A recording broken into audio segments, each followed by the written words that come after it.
하나님의 말씀입니다. 제가 언젠가 데이빗 브레이너드라고 하는 분의 전기를 읽은 적이 있습니다. 인디언 선교 사역에 힘쓴 분이신데요. 29년의 아주 짧은 삶을 살았지만 선교 역사상, 기독교 역사상 아주 큰 족적을 남긴 대단한 분이셨습니다. 그렇다고 이분에게 아무 문제가 없었던 것은 아니에요. 불의했던 어린 시절 때문에 평생 우울증에 시달려야만 했다고 했습니다. 그리고 선교 사역을 감당하면서 매일 피곤한 일정으로 영혼이 메말라 가는 것을 자주 느꼈다고 했습니다. 그리고 선교 사역에 그렇게 애를 쓰는데도 열매가 없는 것을 보고 지치고 낙심했다 했습니다. 자신의 내면에서 그런 소리가 자주 들렸다는 거예요.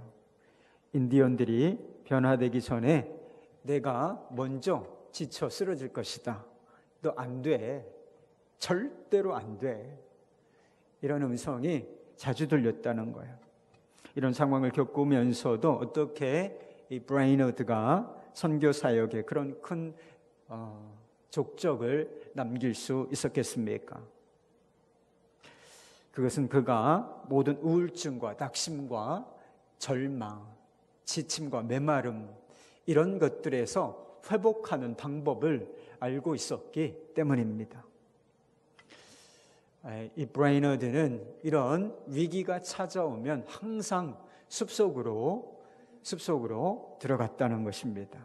숲속으로 들어가서 주님을 바라보고 주님과 깊이 교제하는 시간을 가졌다는 거예요. 그래서 그는 그런 시간을 통하여 배터리가 방전된 상황에서 다시 충전되는 것처럼 회복을 얻었다는 것입니다. 지난주에 하나님을 만나는 골방에 대한 말씀을 드렸습니다. 이 브레이너드에게는 숲속이 하나님을 만나는 골방이었던 것입니다. 그리고 그 골방에서 하나님께서는 그에게 회복이라고 하는 선물을 주셨던 것이지요. 여러분, 우리 삶에도 솔직히 그렇지 않습니까? 지침과 메마름, 낙심과 절망 이런 것들이 우리의 삶 속에 찾아올 때가 있지 않는가 말입니다. 우리 문제는 연약함과 낙심, 지침 이런 것들이 찾아온다는 사실 자체에 있는 것이 아닌 것입니다. 우리의 진짜 문제가 무엇인가? 그런 것들로부터 회복할 수 있는 기도의 자리를 가지고 있지 못하다는 것. 이것이 우리가 가지고 있는 진짜 문제인 것입니다. 예수님께서는 그 당시 유대인 그리고 특별히 바리새인들의 잘못된 기도에 대해서 비판하셨습니다. 사람들에게 보이려고 하는 사람들의 영광과 칭찬을 구하는 그런 기도. 생각과 마음은 빠진 채 틀에 박힌 내용을 반복하는 이 중언부언하는 이방인들과 같은 기도, 이것에 대해서 비판하셨습니다. 그런데 예수님께서는 잘못된 기도에 대해서 비판만 하신 것이 아니라 올바른 기도가 무엇인지를 가르쳐 주셨습니다. 그것이 바로 우리가 함께 읽은 주기도라고 알려진 기도인 것입니다. 여러분, 우리는 기도를 생각할 때 얼마나 많이 열정적으로 기도하느냐, 저 사람 기도 많이 해, 칭찬이죠. 이런 걸 중요하게 생각한다는 뜻입니다. 그러나 기도의 분량보다, 열심보다 더 중요한 것이 있습니다. 그것은 바로 기도의 내용인 거예요. 기도의 내용이 올바른가? 이것이 중요하죠. 그런데 기도의 내용보다 사실은 더 근본적으로 중요한 것이 한 가지 있는데 바로 기도의 대상인 것입니다. 누구에게 기도하고 있는가? 이것이 가장 중요한 문제라 하는 것입니다. 알다시피 다른 모든 종교가 얼마나 많습니까? 다른 모든 종교에도 기도라고 하는 것이 있습니다. 우리보다 더 자주 그리고 특별한 방법을 동원해서 기도하는 종교인들이 얼마나 많은지 알 수 없습니다. 여러분, 무슬림 이슬람 교도들만 해도 하루에 3번씩, 그리고 하던 일을 완전히 멈추고 메카를 향하여 3번씩 기도합니다. 뿐만 아니라 기도의 내용에 있어서도 비슷한 면이 있어요. 얼마 전에 수능이라고 하는 20철을 지났죠. 수험생 기도회를 교회에서 많이 합니다. 그런데 교회에서만 수험생을 위한 기도를 하는 것이 아니라 어디에서도 한다. 절에서도 한다. 교회에서는 의자에 이렇게 편하게 앉아서 기도하지만 여러분, 절에서는 어떻게 기도할까요? 허리가 끊어질 정도로 절을 해가면서 아침부터 시작해가지고 이 수능이 끝날 때까지 절을 하면서 기도한다는 거예요. 그렇다면 우리의 기도와 그들의 기도 사이에 다른 점이 뭐가 있습니까? 무엇이 다른 것이죠? 어떤 면에서는 그들의 기도가 더 열정적이고 탁월한 것처럼 보이는 면도 있다는 것입니다. 여러분, 기도의 생명력이라고 하는 것은 기도의 분량이나 열심에 있는 것이 아니라, 열심은 중요한 것이지요. 그런데 그 자체에 있는 것이 아니라 기도를 들으시는 분과의 관계에 있는 것입니다. 우리의 기도를 들으시는 분이 도대체 어떤 분이신가? 그리고 우리는 그분과 도대체 어떤 관계를 맺고 있는가? 이것이 기도의 생명력, 그리고 기도를 좌우하는 열쇠라고 하는 것입니다. 여러분, 생각해 보세요. 우리는 누구에게 기도를 하고 있는 것이죠? 예수님께서는 기도할 때 그렇게 하나님을 부르라고 가르쳐 주셨습니다. 하늘에 계신 우리 아버지요, 하늘에 계신 우리 아버지요, 이렇게 부르며 하나님께 기도하라고 말씀하셨지요. 여러분, 우리의 기도를 들으시는 하나님은 하늘에 계신 분이십니다. 이것은 하나님께서 저 어느 구름 뒤편에 하늘 어디인가 앉아 계시다, 그런 뜻이 아닌 것입니다.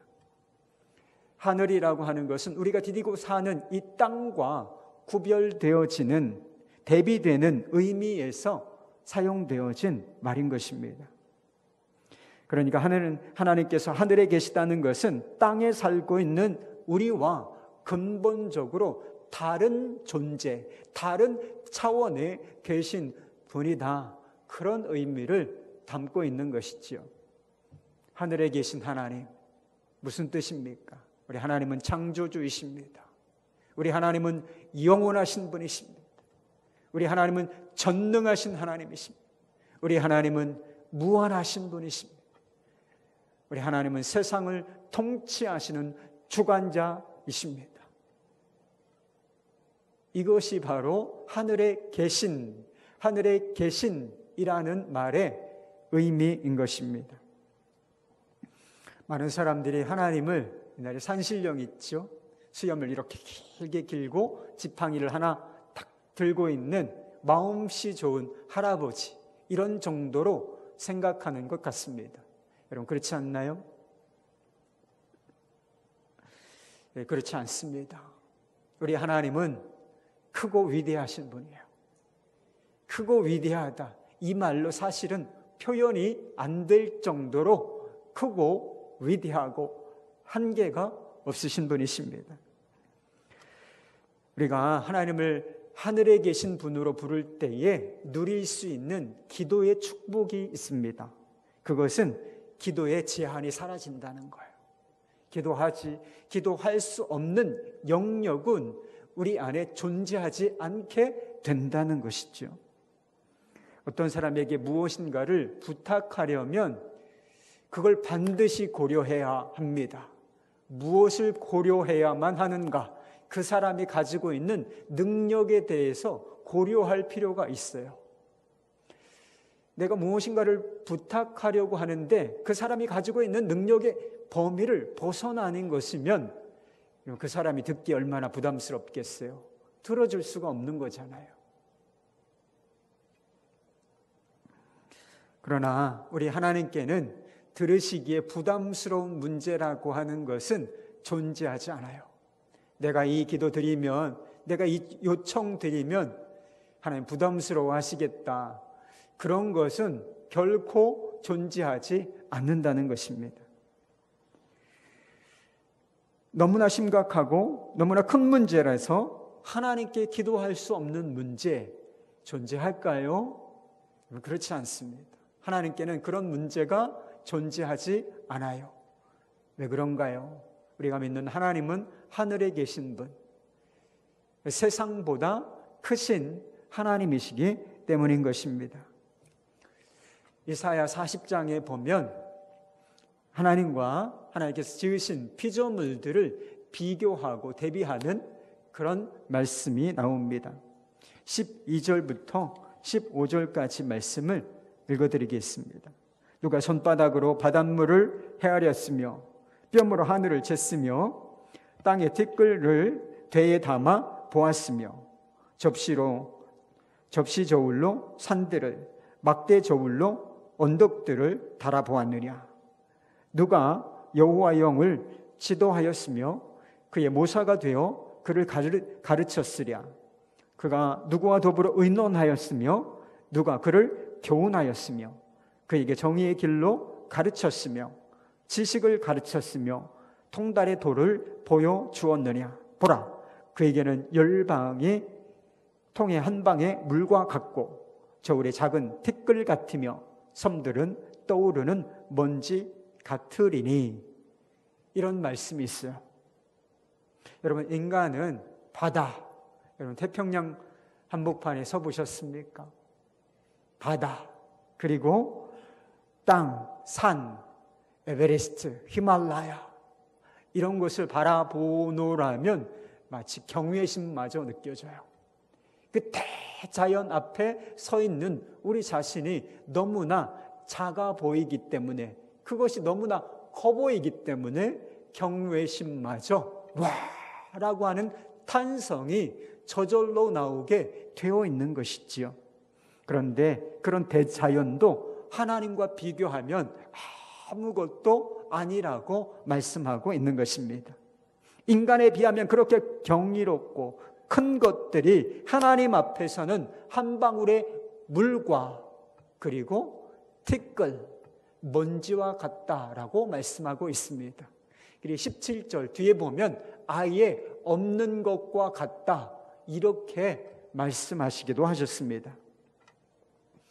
여러분은 하나님을 크고 위대한 분으로 알고 계십니까?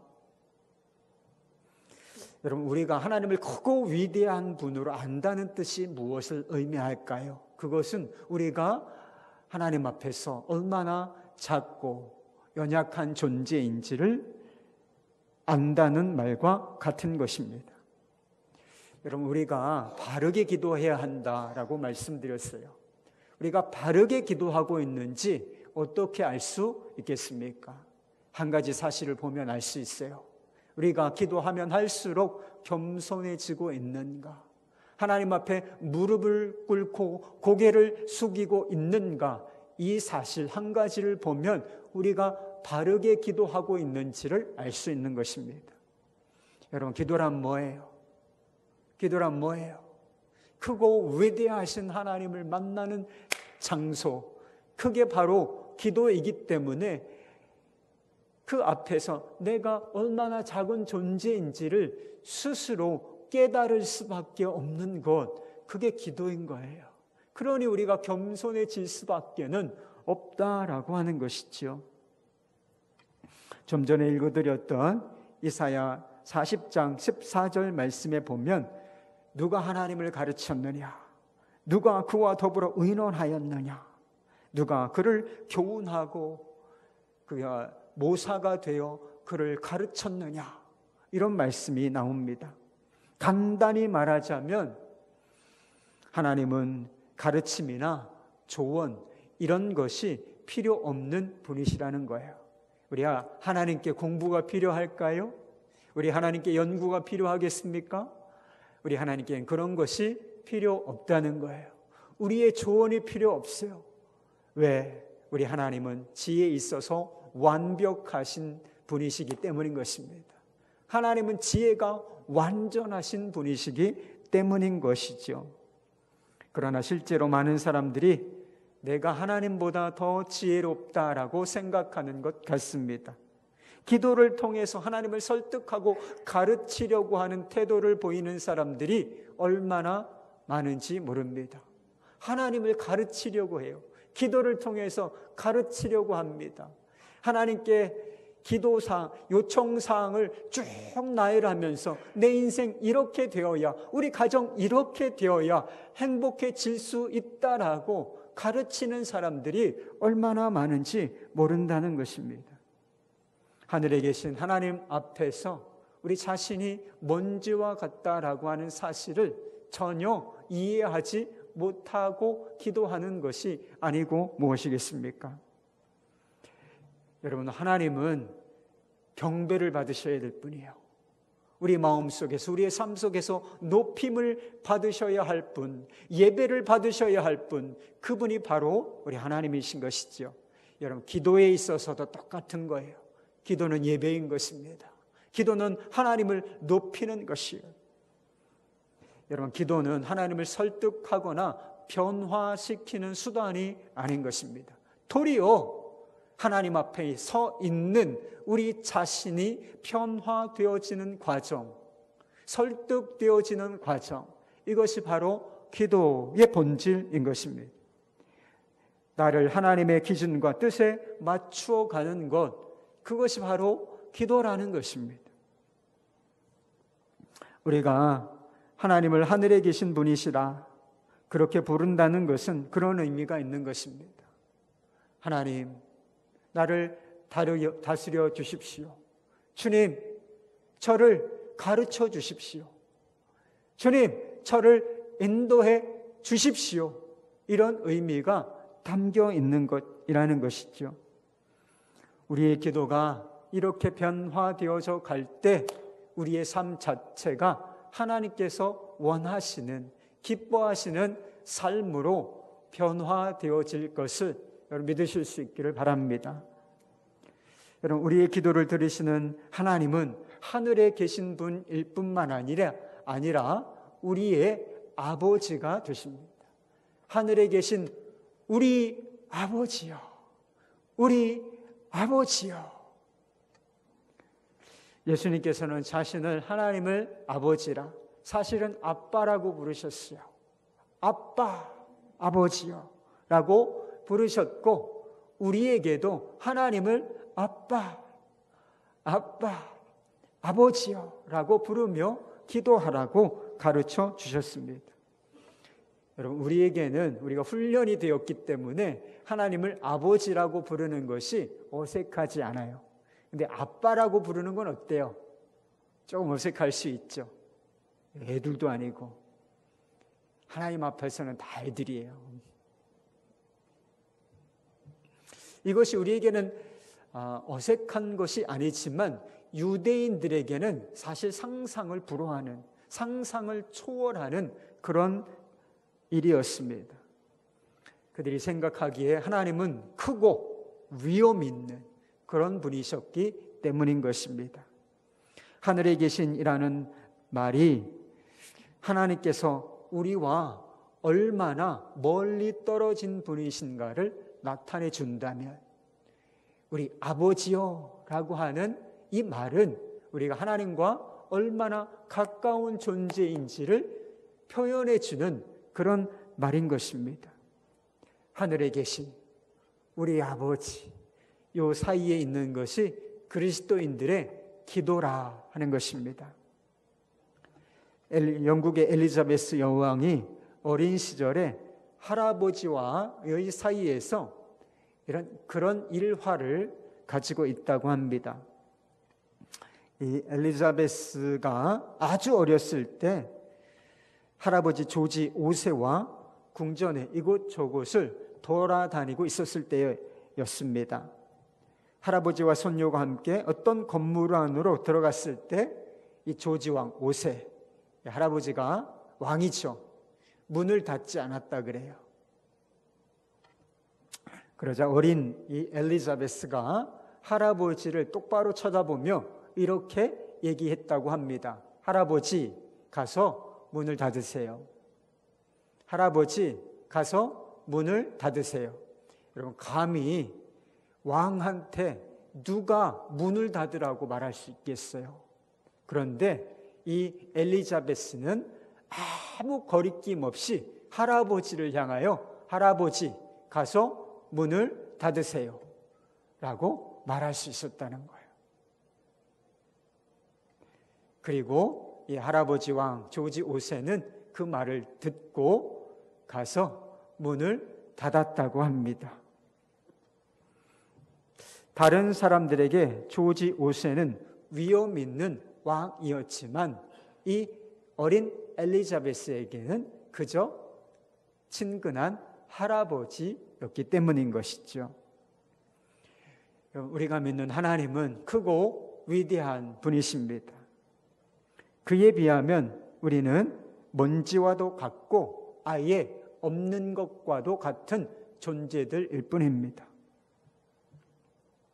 그런 하나님께서 우리의 기도를 들으실까요?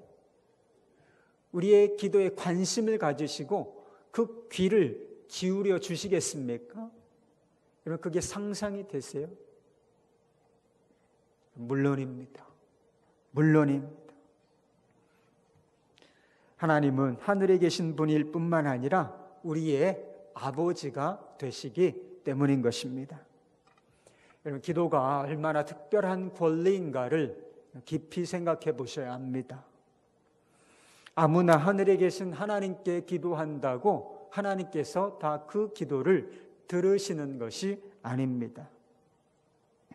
하나님께서 기도한다고 아무 기도나 아무 사람의 기도나 들으시는 것이 아니라는 것이죠.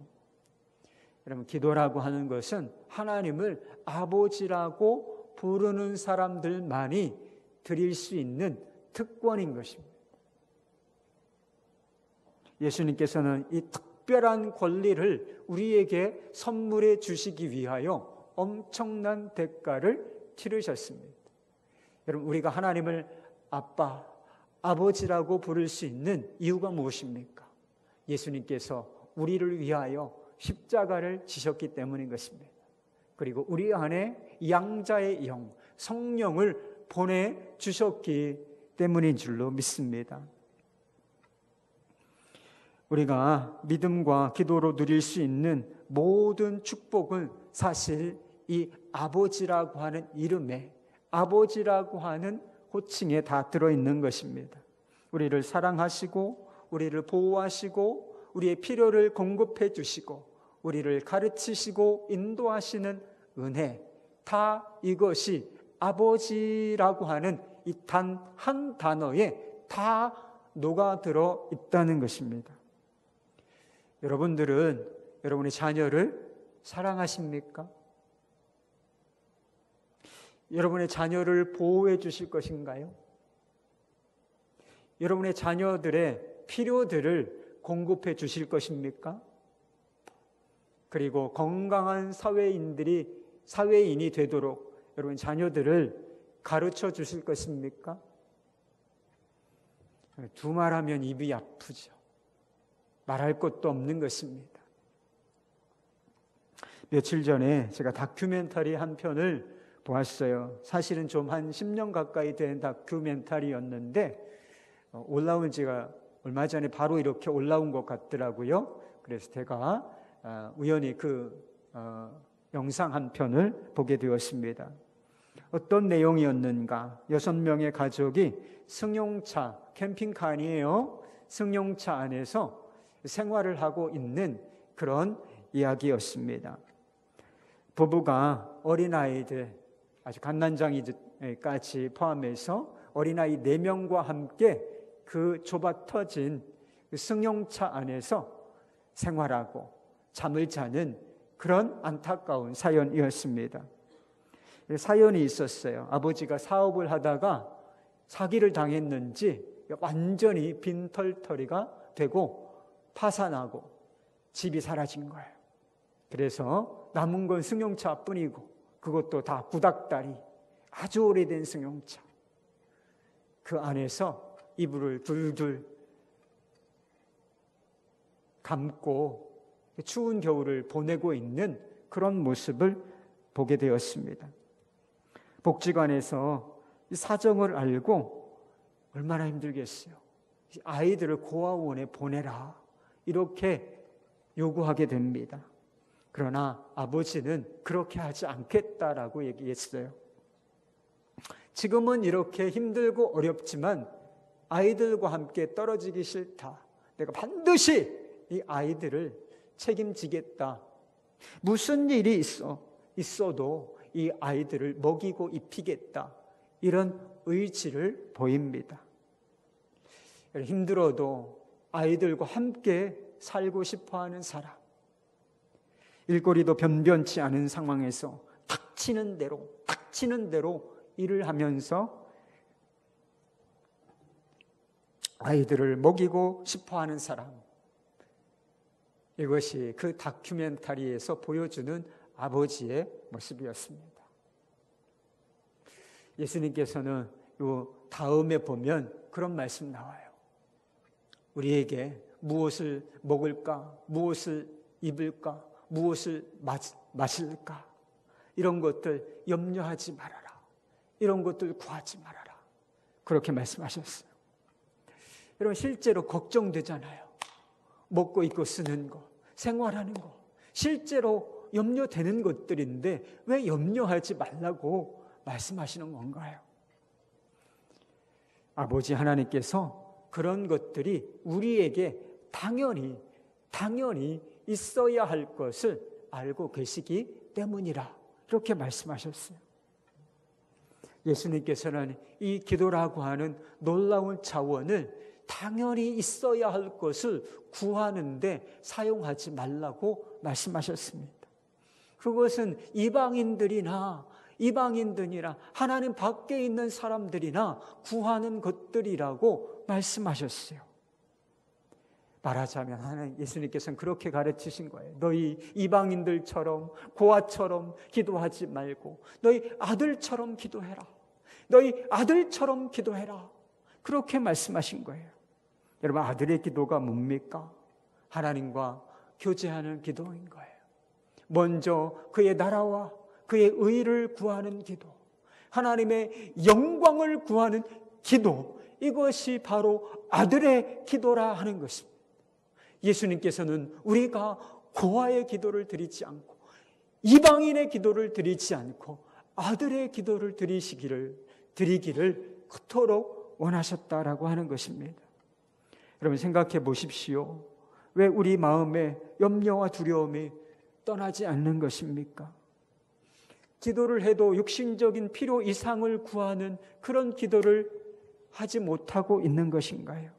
마치 이방인처럼 고아처럼 기도 생활을 하고 있는가 말입니다. 이유는 한 가지예요. 하나님이 나의 아버지라고 하는 감격이 우리 마음속에 없기 때문인 것입니다. 누가복음 15장에 나오는 탕자의 이야기를 아시죠? 방탕하게 살면서 아버지의 유산을 탕진한 둘째 아들이 돌아왔을 때 아버지는 그를 아들로 받아줍니다. 살진 송아지를 잡아서 동네 잔치를 벌여주게 됐지요. 그런데 이것이 첫째 아들에게는 기쁨이 아니었습니다.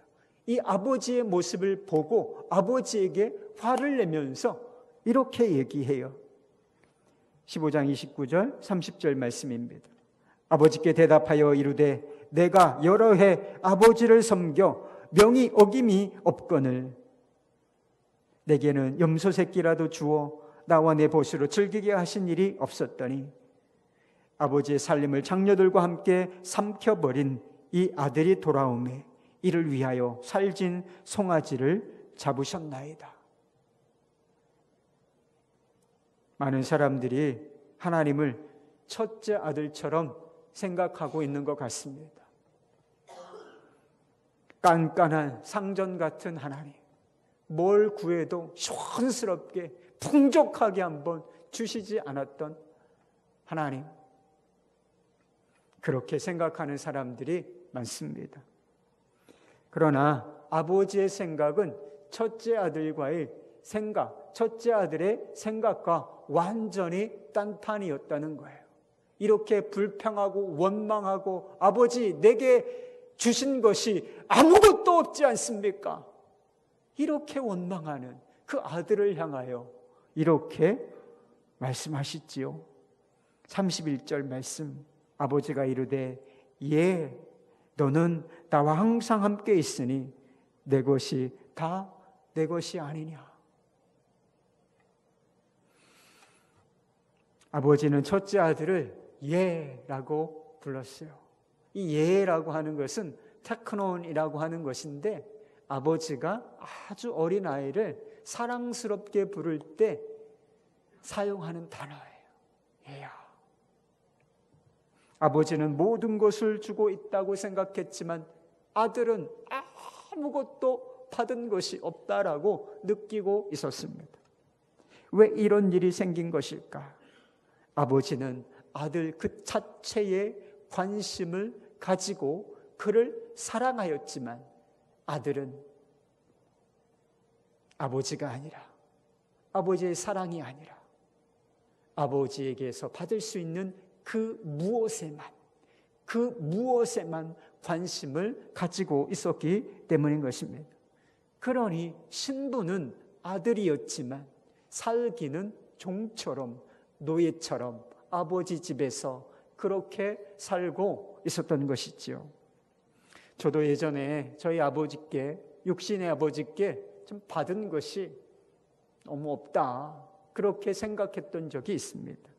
아버지가 도대체 나한테 해준 게 뭐가 있지? 이렇게 불평을 했던 적이 있습니다. 그런데요, 제가 나이가 들고 아버지의 사랑을 이해하는 눈이 열리니까 아버지가 많은 거 주셨어요. 그리고 사실 아버지의 것이 다 제 것이었습니다. 여러분, 제가 저희 아버지의 상속자예요. 상속자. 혹시 여러분도 첫째 아들처럼 생각하고 계시지 않습니까? 열심히 기도했지만 아무것도 받은 게 없다. 기도해도 소용이 없네. 종의 마음으로 기도하고 있는 겁니다. 하나님께서는 이미 우리에게 모든 것을 주셨습니다. 여러분, 예수님의 십자가가 안 보이십니까? 자기 아들을 아끼지 아니하시고, 그것도 죄인들을 위하여 자기 아들의 생명을 내어주신 이 사랑이 여러분 안 보이십니까? 아버지는 보지 않고 기도 응답만 보고 계시지 않는가 말입니다. 여러분, 진실로 마음 중심으로부터 하나님을 아버지라고 부르십니까? 그게 믿어지시나요? 그렇다면 우리는 하나님의 상속자들입니다. 이미 하나님께 모든 것을 받은, 하나님의 나라를 상속받은 그런 존재들이라는 것이지요. 어느 목사님의 어머니가 그 목사들에게 이렇게 말씀하셨대요. 4차선에서 요강을 들고 있더라도 담대하라. 4차선에서 왜 요강을 들고 있어야 하는지는 모르겠지만 어떤 상황이 내게 펼쳐진다 할지라도 너 두려워하지 마. 너 자신감 잃지 마. 너 담대해야 돼. 이렇게 가르쳐 주셨다는 것이죠. 사도 바울은 4차선에서 요강을 들고 있는 정도가 아니었습니다. 복음을 전하면서 이루 말할 수 없는 고난을 겪었습니다. 그러나 그는 위축되지 않았습니다. 그 무엇도 자신을 거꾸로 뜨릴 수 있는 것이 없다는 사실이 믿어졌기 때문에요. 로마서 8장 38절 39절 내가 확신하노니 다른 어떤 피조물이라도 우리 주 그리스도 예수 안에 있는 하나님의 사랑에서 끊을 수 없으리라. 할렐루야. 여러분, 도대체 이 확신, 이 담대함이 어디서 오는 것입니까? 하나님이 내 아버지시다. 하나님이 내 아버지시다. 이 확신에서 온 것이지요. 강명식 씨가 부른 찬양 중에 하나님 아버지라는 찬양이 있습니다. 하나님, 제겐 참 두려운 게 많습니다.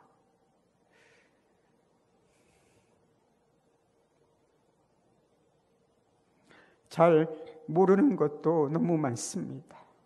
부끄러운 일은 헤아릴 수도 없고, 지치고 힘든 때도, 그때도 의연한 척 해야 할 때도 있습니다.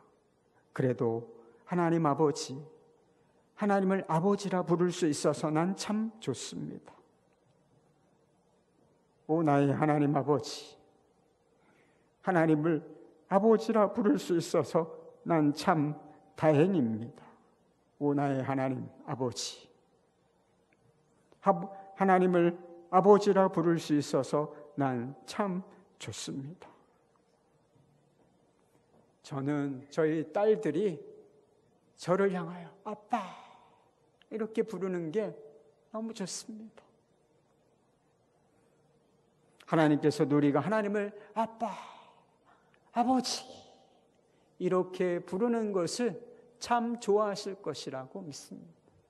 그렇게 하나님을 아빠, 아버지 이렇게 부르며 기도하는 것을 기뻐하신다고 저는 분명히 확신합니다. 하늘에 계신 그러나 우리 아버지께 어린아이와 같은 심정으로 기도해 보시기 바랍니다. 하늘에 계신 우리 아버지요, 하늘에 계신 우리 아버지요.